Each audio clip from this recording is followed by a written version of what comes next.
Terlebih lagi Nat, selama aku berada dalam penglihatan ajaib ini, mereka semua ini seakan nggak menyadari keberadaan Hana di situ, Wak. Ya udah asik sama kehidupannya mereka sendiri, seperti Hana nggak ada di sana. Tanpa tahu kalau sebenarnya aku dia lagi memperhatikan mereka loh. Mereka tuh nggak tahu sama sekali. Hai, wassalamualaikum warahmatullahi wabarakatuh. Terima kasih sudah klik video ini. Oke, Wak, jadi di malam Jumat ini seperti biasa aku akan kembali menceritakan kisah horor Wawa part 73. Kisah yang paling dinanti-nanti kali sama kalian ya kan. Kurang lebih 1 bulan gak sih kalian nungguin? Udah kalian tengok durasi video ini? Pasti sejam lebih ini ya kan? Tenang kalian. Ya bener kali. Wah. Ya bener kali, Wak, aku bakal menceritakan kisah horor Wawa yang menurut aku pribadi dan tim adalah kisah horor Wawa termenyentuh hati, Wak. Di video ini kalian gak bakal temuin kisah tentang munculnya hantu badan besar, kuntilanak, pocong atau apapun lah yang menyeramkan, Wak. Nggak ada di sini. Karena kisah Wawa satu ini adalah tentang terciptanya hubungan batin atau emosional antara si Wawa dengan si sesosok makhluk astral ini yang ada di rumahnya. Kalian harus dengar video ini sampai habis. Udah panjang-panjang aku buat nih, karena kisah kali ini tuh horornya beda, Wak. Dan curigaku adalah mungkin karena aku udah lumayan akrab sama si Wawa ini kan, kalian kan WA-WA nih nanya cerita, kelanjutan cerita dan selanjutnya. Curigaku yang mau kita ceritakan ini ada di sini. Makanya aku minta tolong kawanin Ade. Deh. Sampai terbawa mimpi, Wak, aku, ya Allah. Asik dia terus yang kami sebutin, asik dia terus yang apa, dan dia pun tahu kalau aku mau menceritakan kisah dia. Ya aku rasa nanti entah lah kalau berkali-kali aku panggil dia di sini dia datang. Allah walam, udah bertenang aja kamu di sana ya sayang ya. Jadi tanpa berlama-lama lagi dah lah kita masuk aja ke ceritanya, Wak. Oke?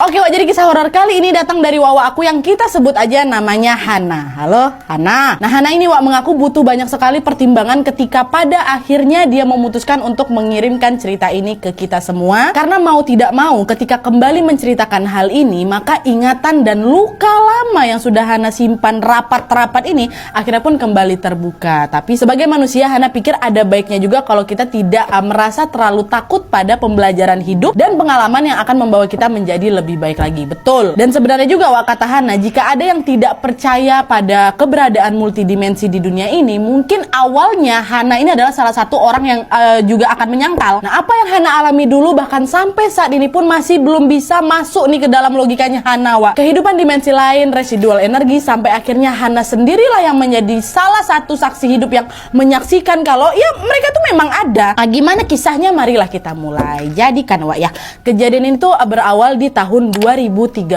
lalu ketika Hana ini masih tinggal bersama suaminya di Jakarta, Wak. Nah, 2013 itu juga adalah tahun pertama pernikahannya dengan suaminya. Kita sebut aja suaminya namanya Mas Izan ya. Lalu di bulan Agustus tahun 2013 itu, Wak, Mas Izan ini dapat tugas dinas di wilayah kota A di Jawa Barat. Ini inisial, Wak, ya. Bukan inisial juga, aku samarkan aja, aku sebut kota A gitu. Nah, Hana yang pada saat itu sedang hamil muda 4 bulanan, Wak, dengar kabar Mas Izan ini dapat dinas di kota A pun, ayo Mas, langsung setuju dia gitu, Wak. Excited dia karena Hana ini memang biasa tinggal di daerah desa-desa gitu, Wak. Dan kota A ini masih tergolong sepi, bukan kayak kota sepadat Jakarta gitulah, Wak. Jadi pasti bakal jauh nih dari hingar-bingar kota besar lah gitu kan.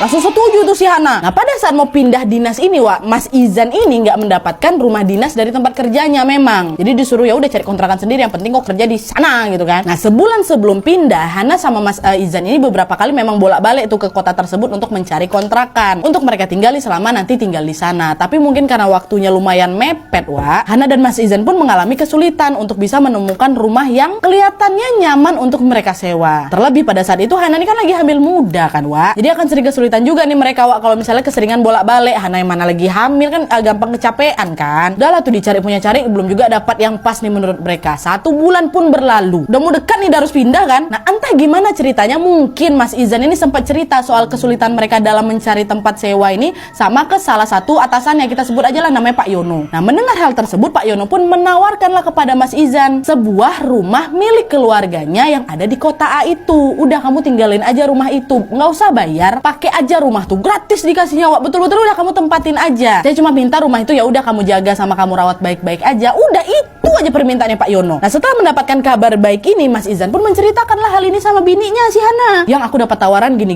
Akhirnya mereka berunding lah itu kan. Dan dengan banyaknya pertimbangan, salah satunya adalah pertimbangan secara ekonomi, yang mana memang pada saat itu Mas Izan ini masih bekerja dengan gaji yang biasa aja, belum terlalu besar lah gitu. Akhirnya mereka pun memutuskan untuk menerima tawaran Pak Yono. Tapi pada saat itu Mas Izan pula yang masih agak ragu sama persetujuannya si Hana. Hana udah mau aja loh. Sempat Mas Izan ini nanya sama istrinya, Bunda, dia manggilnya memang Bunda ayah. Bunda, beneran nih yakin kamu? Kan kamu belum lihat rumahnya Bunda. Nah pada saat itu Hana mengaku jujur nih Nat ya, sebenarnya memang udah ada yang mengganjal gitu di hati aku. Apalagi pas Mas Izan nanya kayak gitu, karena Mas Izan juga ada benernya. Orang aku belum nengok rumahnya secara langsung kok, foto juga nggak ada. Tapi entah kenapa pada saat itu hati aku tuh mengatakan mau, sekalipun hati aku ini masih agak bergetar ragu gitu. Ya masih ada ragunya, tapi entah kenapa waktu itu ngomongnya mau aja gitu. Insya Allah ya kita jalani aja, bismillah aku mau kok.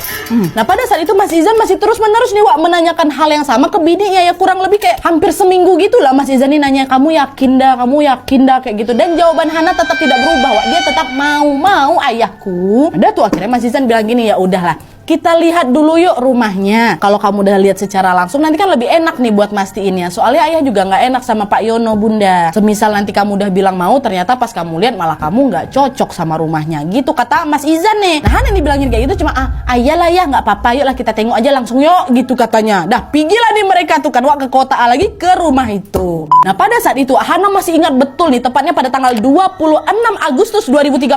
Hana dan Mas Izan ini nggak langsung ke rumah itu. Mereka menyewa sebuah hotel dulu lah gitu untuk beberapa hari sebelum akhirnya mereka ke rumah sana. Tujuannya memang selain mau ngeliat rumah tersebut ya, mereka pengen sekalian liburan lah gitu. Dan menurut Hana, kota A ini suasananya cukup ramai, banyak mall, ada gedung-gedung besar juga, meskipun ya masih jauh kali lah dari kata padat merayapnya kota Jakarta. Tapi pada saat itu Hana ini sangat menikmati perjalanan ke kota A itu bersama suaminya. Nah keesokan harinya, which is adalah di hari kedua mereka ada di kota A, di hari inilah mereka mau pergi ke rumah tersebut. Nah Mas Izan sama Hana udah siap-siap nih, udah sama-sama rapi nih mau menuju ke rumah yang ditawarin sama Pak Yono. Nah pada saat bersiap-siap untuk keluar dari hotel itu, entah kenapa Hana sama Mas Izan ini nggak banyak ngobrol kayak biasanya, dan entah kenapa juga jantung Hana ini terasa berdebar-debar kali pas mau melangkah keluar kamar hotel. Nggak biasanya aku kayak gitu, Nat. Macam nggak bisa digambarkan gitu loh deg-degannya, kata si Hana. Bukan kayak deg-degan macam kita deg-degan pengen ketemu pacar apa gebetan gitu kan, tidak. Tapi lebih ke cemas, tegang, dan bahkan tuh kayak cenderung takut. Nah kenapa bisa kayak gitu? Entah Hana aja nggak tahu, apalagi aku. Pokoknya nggak ngerti lah perasaan deg-degan aku waktu itu, Nat, kata si Hana nih. Dah lah tuh, pergilah mereka ke sana kan. Nah selama perjalanan juga Hana sama Mas Izan ini masih nggak ngobrol sama sekali. Mereka naik motor ya by the way, nggak ngobrol. Entah waktu itu mungkin Mas Izannya terlalu fokus sama lalu lintas dan si Hana ini sibuk dengan dunianya sendiri.